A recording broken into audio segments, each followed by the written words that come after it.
So I read this past week that the average number of breaths per minute is about 12. Now I know we've got some nurses in the church, and maybe they'll fact check that, but it's about 12 breaths per minute. And so I thought we would do a little exercise here, participatory, if you will, and that is to sort of see what that feels like. And so we've got a timer. And on the count of 3, I want us to try taking 12 breaths in the next minute. Okay, let's go ahead and start the timer.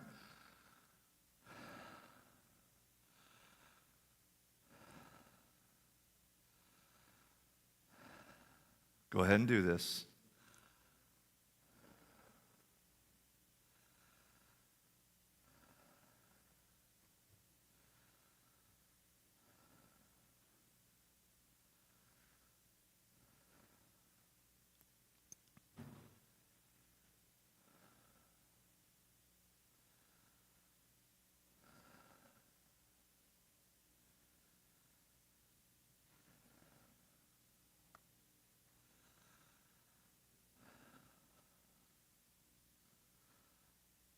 I'm already at 12. I'm already at 15.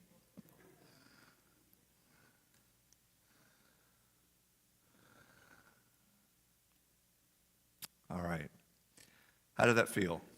Little weird, maybe? A little uncomfortable? Who feels more relaxed? Anybody feel more relaxed? You took maybe 12 breaths and you're like, oh, it's nice to kind of pause. No one feels relaxed. Okay, we're all stressed. All right. That's what I suspected. That's why we're doing this message. And, it may be a little bit strange to do that, because the reason I think it's a little bit strange is that for some of us, this is the first time in the past week that we've taken a minute just to pause. And for some of us, we've been running so fast, and this is the first time that we've had a chance to just breathe. And we feel relaxed after doing that. And we sort of, we wish that maybe this were true of our daily life, that we could find some time to just pause. And that's what we're talking about today. We're wrapping up this series, Holy Habits, that Diana mentioned, and today we're talking about the rhythm of rest. Now, rest is countercultural. Rest is something that we don't practice very consistently, because we have an epidemic in this country, and it's not necessarily a disease, but it is just as damaging, and it is hurry sickness. Hurry sickness is defined as a behavior pattern characterized by continual rushing and anxiousness, an overwhelming and continual sense of urgency. How many of you would say that you've experienced a sense of anxiousness or rushing in the last month or so? Okay, how many of you would say at one point or another in the last month or two, you've experienced sort of a continual rushing? You felt like there was not enough time, or that you were just like running a sort of a rat race. Yeah, I think that's reflective of this hurry sickness that is plaguing us as a culture. And the answer to that is a rhythm of rest. A rhythm of rest. Dallas Willard, one of the great spiritual writers of the 20th century, in talking to his apprentice, John Ortberg, who you may be familiar with, author and pastor, and John Ortberg asked him, what was the one thing that you would say has been more important than anything else to your spiritual life? And Dallas Willard answered it this way. He said, you must ruthlessly eliminate hurry from your life. You must ruthlessly eliminate hurry from your life. That was the one thing Dallas Willard said that was more important than anything else when it comes to our spiritual vitality and growth, that we must ruthlessly eliminate hurry from our life. I believe hurry sickness is the greatest obstacle in our current cultural moment to experiencing the presence of God. More than anything else, the pace of life and hurry sickness keeps us from experiencing God's presence. And the antidote to that, the medicine, if you will, to that, is a regular rhythm of rest. And I want to invite you into this moment to consider what that looks like. And over the next few minutes, my hope and prayer is that you and I would take one step closer to a regular pattern of rest. There's a term for it in the scripture, and it's called Sabbath. Sabbath. In the Old Testament, God instituted the Sabbath as a command all the way back in Genesis chapter 2. In creation, it tells us that the seventh day, God had finished the work by the seventh day he had been doing. And so on the seventh day, he rested from all his work. Then God blessed the seventh day and made it holy because on it, he rested from all the work of creating that he had done. Now, it's so fascinating to me that God, the creator of the universe, of the heavens and the earth, decided that he would take a break. Was God tired? I mean, did he just kind of get worn out and just say, I need an afternoon nap? No. That God's instituting Sabbath all the way back in Genesis establishes a rhythm that you and I were not created to continually run the rat race of life. We are not created to go and never stop and never pause and never rest. So I want us to understand Sabbath, first of all, as just to stop. Sabbath is to stop. Again, in Exodus, the very next book of the Old Testament, God commands the Sabbath. He says, remember the Sabbath day by keeping it holy. 6 days you shall labor and do all your work, but the seventh day is a Sabbath to the Lord your God. On it you shall not do any work, neither you nor your son or daughter, nor your male or female servant, nor your animals, nor any foreigner residing in your towns. For in 6 days the Lord made the heavens and the earth, the sea and all that is in them, but he rested on the seventh day. Therefore, the Lord blessed the Sabbath day and made it holy.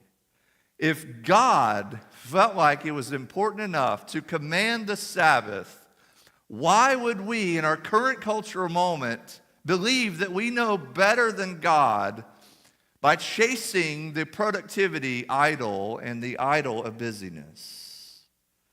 Walter Brueggemann said it this way: Sabbath becomes a decisive, concrete, visible way of opting for and aligning with the God of rest. So in the Old Testament, Sabbath was a way for God's people to align themselves with God in what he's doing. Fast forward to the New Testament. Some of you might say, well, that's an Old Testament thing, and I thought we were a New Testament church, and we should follow the New Testament. Well, let's talk about that. Jesus says in Matthew 11, come to me, all you who are weary and burdened, and I will give you rest. Take my yoke upon you and learn from me, for I am gentle and humble in heart, and you will find rest for your souls. For my yoke is easy and my burden is light. You know, why didn't Jesus say, come to me, all you who are weary and burdened, and I will give you wisdom? I know I need wisdom. Why didn't Jesus say, come to me and I will give you humility? I mean, humility is really important, isn't it? Or why didn't Jesus say, come to me and I will give you insight? I mean, you're trying to navigate life and make good choices that help you move forward, and I will give you insight. No, Jesus chose to say, come to me, you who are weary and heavy laden, and I will give you rest. I love the Message translation of this text. It says, are you tired, worn out, burned out on religion? Come to me. Get away with me and you'll recover your life. I'll show you how to take a real rest. Walk with me and work with me. Watch how I do it. Learn the unforced rhythms of grace. You see what hurry sickness does and the pace of life that our culture so often wants to get us to believe is normal is it steals our life from us. And Jesus, in the midst of that, says, come to me and I'll help you recover your life. Have any of us ever felt like we've lost our life amidst a pace that is ultimately making us sick? It's literally making us sick. Jesus says, I'll help you recover that. I'll help you get your life back. And how often we might be sitting here thinking, I wish I could get my life back. Not that we're dead. I mean, we're all alive in this room, but to truly live, Jesus says you have to come to him, that you have to take his yoke and learn from him. It's almost like this image of, following Jesus around. And he says, watch how I do it. Walk with me. Work with me. What he's telling us is that it's only in a life that is intimately connected to Jesus that we learn to truly live. And I would say with respect to what we're talking about today, it's only in a life that is truly connected to Jesus that we learn to rest.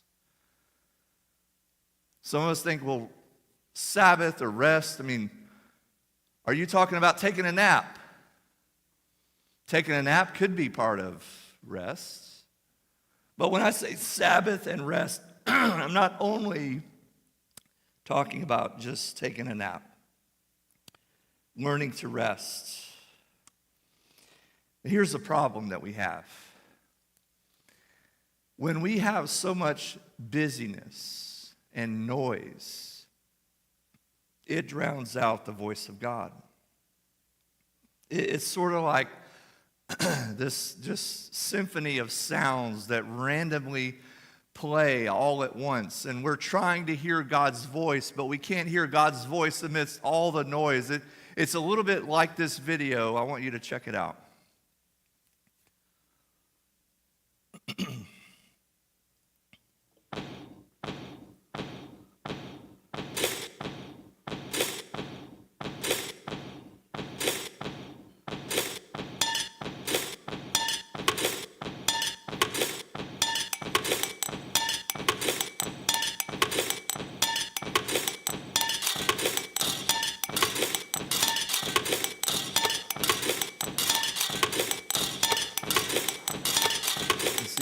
It is to hear me talking right now.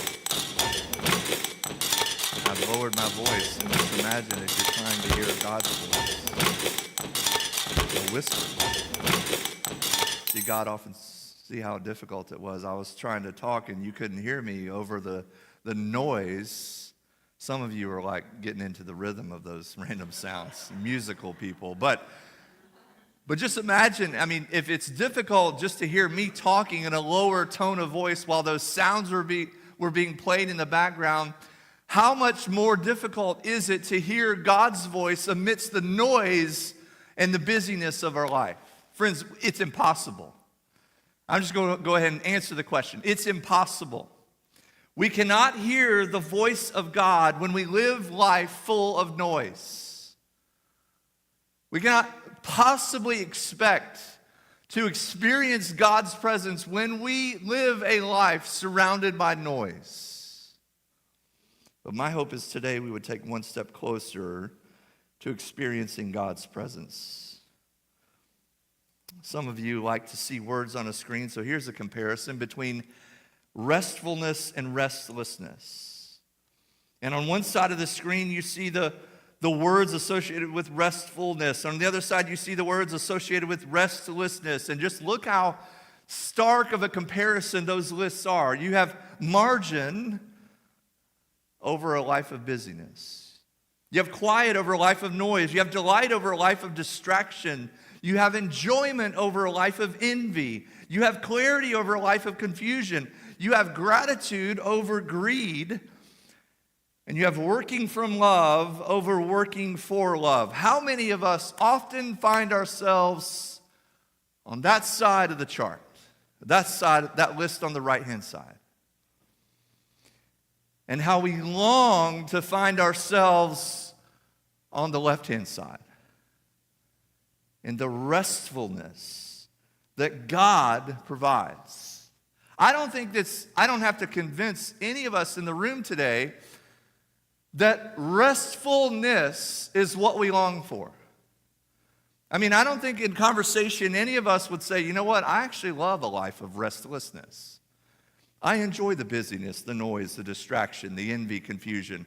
That's what life is about. Give me more of it. Nobody's going to say that they want the restlessness. I think in our hearts we know that restfulness is what we're even created for, but we're not sure how to get there. And how we get there is a life that is more intimately connected with Jesus. Jesus says what? Come to me, all you who are weary and heavy laden, or the Message version, worn out, burned out, tired. It's a life connected to Jesus that experiences restfulness and not restlessness. This next picture is an image that Jesus says, my yoke is easy in this text,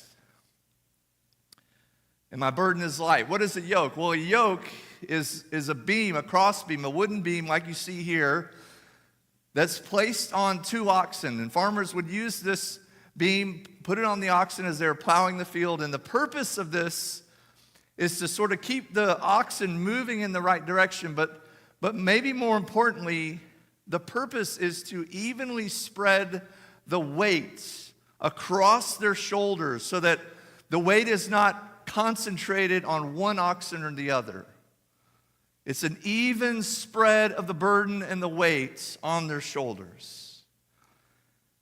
And so when Jesus says this, those who in the audience heard this and were farmers had this image of a yoke in their mind's eye. And Jesus says, look, my yoke is easy.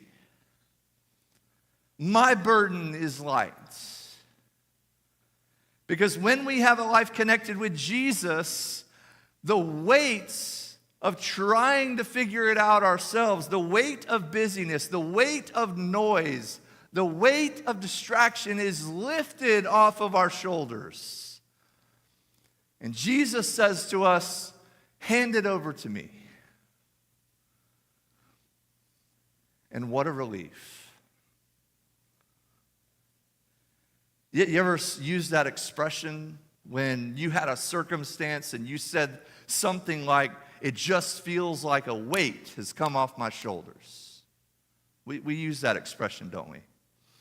Just take that expression and multiply it by 1,000. And that's the invitation of Jesus. And that's what a life connected to Jesus is like.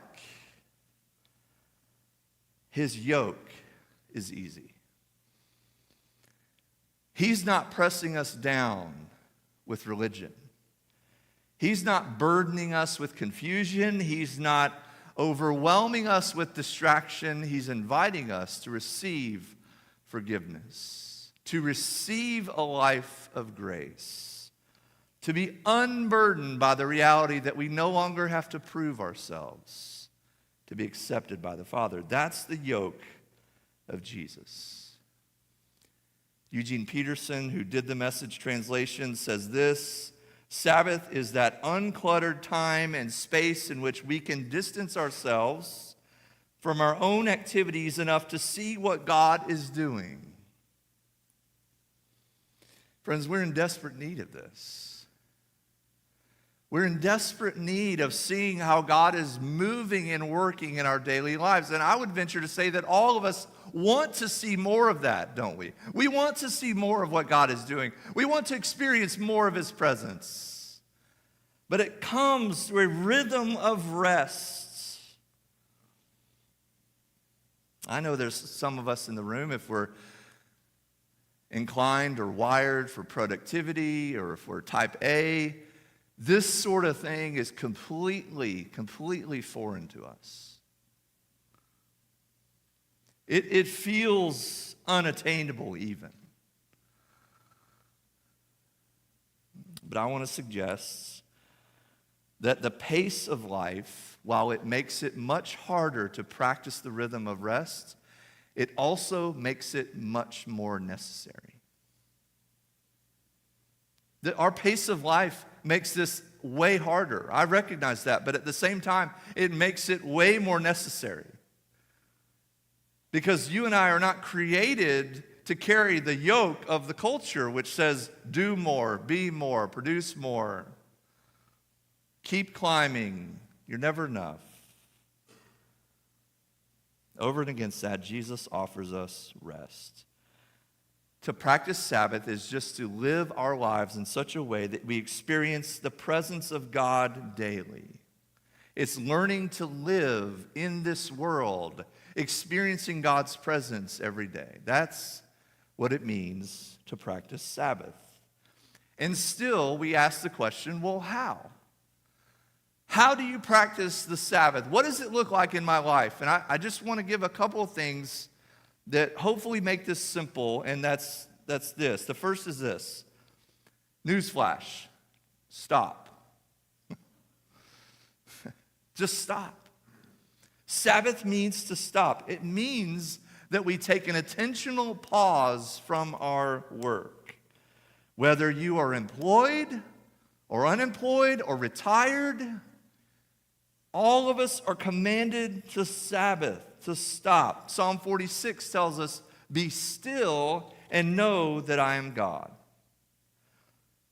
Now just imagine if that 1 minute of random sounds was playing as we're trying to be still and hear God's voice. You can't do it. Be still and know that I am God. Some of us believe that we can just keep going and going and going and going. And what's ahead of us is burnout. God created 6 days for work and a day for rest for a reason. If God decided to take a break, why would we be so arrogant to think that we don't need it? Be still and know that I'm God. The second thing is pray and play. Pray and play. Some of us think, well, Sabbath, are you talking about just taking a nap? It could be. That could be part of a Sabbath. But Sabbath means to stop and then pray and play. Here's sort of a rule of thumb. It's that you can do anything, but nothing that's necessary. Okay? So think about your to-do list and the things that are necessary. When you take an intentional time of Sabbath and rest, it is just, you can do anything, but nothing that's necessary. So I have a list here, and this is not an exhaustive list. It's just a list that sort of hopefully gets our minds and hearts stirred as to what a Sabbath looks like. And when I talk about practicing Sabbath, what I mean is taking an intentional block of time in our week to stop working and to pray and play, okay? So, during a Sabbath, it could be reading scripture, praying, journaling, taking a walk, listening to worship music, going on a hike, engaging in a hobby, going to a movie, meeting a friend for coffee, or taking a nap. Doesn't only mean that, but it could mean that. And so I want us to take one step closer to that. Now, this is hard for us, and I want to confess to you, it's hard for me. It's hard for me, okay? Sunday, for many of us, is a Sabbath, or could be a Sabbath. Some of us fill our day up on Sundays, but that's what we're talking about here. For many of us, Sunday could be the Sabbath. We gather in worship, we spend time communing with God, we engage in some of these other things perhaps. For me, it's not my Sabbath. I can't Sabbath on Sunday, it's a work day for me. Okay, but I designate Friday as a day of Sabbath. And I want to confess to you, I'm not very good at that. Intentional. Okay? So I'm asking you to hold me accountable. In fact, I need you to hold me accountable because for me, and for any of us, but for me to be able to hear God's voice, I need to be disciplined in practicing the Sabbath. Okay? So I'm asking you to hold me accountable. So, we have 2 small kids, and the idea of quiet is really, really difficult. You know what I'm talking about. So the other day, Megan and I had this conversation, and I heard a suggestion from a pastor who was talking about this and how they practice it, and they also have young kids, and he said, what we do is my wife and I both have 3 hours alone on our Sabbath day. So for us, it would be Friday. And when I mentioned that to Megan, it was like, I think she floated up into the heavens. She experienced so much joy at the thought of having 3 hours alone. So what this pastor does, which I'm going to take as a recommendation, is Megan's going to have 3 hours alone, and I'm going to have the boys on Fridays, and then we're going to switch off. One of us in the morning, one of us has our 3 hours in the afternoon, and then we're going to come together as a family and do something fun for the play part, okay? Your Sabbath may look different. Now, I'm not suggesting that all of us need to take the same approach. I'm just inviting you to designate a day, and maybe it is Sunday, where you gather for worship with your church family, and then you spend some intentional time alone with God. Maybe it's taking a walk. Maybe it's journaling. Maybe it's meeting someone for coffee or going on a hike or whatever, any of these things or other things. But the point is that you experience God's presence. That's the point. And whatever activities help you to experience God's presence, that we would be faithful in that. And here's the end result. I want to ask you this question. What does my pace of life say about what I believe to be true about God? What does my pace of life say about what I believe to be true about God? Some of us, our pace of life indicates not a life of following Jesus, but a life of atheism. What I mean by that is that if someone were to look at our pace of life, they would not be able to tell that we believe God has called us to spend time with Him intentionally. Friends, this is a hard but necessary habit. And I want to invite you, I want to challenge you even to practice this habit this week even. To just designate a day. If it's Sunday, great. If it's another day, that's just as well. But to designate a day where you spend at least 2 to 3 hours in communion with God and doing something you enjoy. Now, some of us, this feels impossible. But I want to challenge you to consider what life looks like when you really intentionally begin to place yourself in a position to hear God's voice. What I know will happen is that you'll experience more enjoyment, more clarity, more gratitude, more love. I want to finish with the words of Jesus again. I want you just to maybe just close your eyes at the seat and hear these words and just let these words of Jesus just sort of sit there.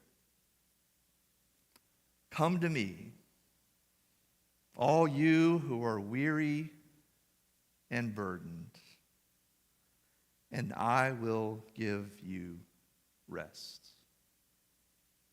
Let's pray. Heavenly Father, we confess our self-dependence.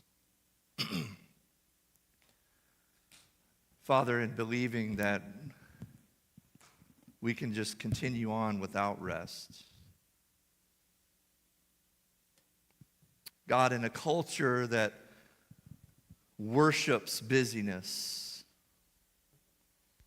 and yet is stricken with hurry sickness, we acknowledge our need for rest, spiritual rest, where we want to hear your voice, we want to hear you speak to us, we want the noise to be pushed back. We want to experience more gratitude, more delight, more love from resting in your presence. So God, help us to be people who set aside time to be with you, to commune with you, to pray and to play, to enjoy the things that you've given us for our own good, and to worship you as a result. Father, help all of us to hear the words of Jesus. Come to me, all you who are weary and burdened, and I will give you rest. Help us to receive Jesus' invitation to rest, to forgiveness, to grace, and have the burdens of busyness, the burdens of productivity, the burdens of proving ourselves to be worthy lifted off of our shoulders. And instead, the yoke of Jesus to be placed there. And we ask this in Jesus' name.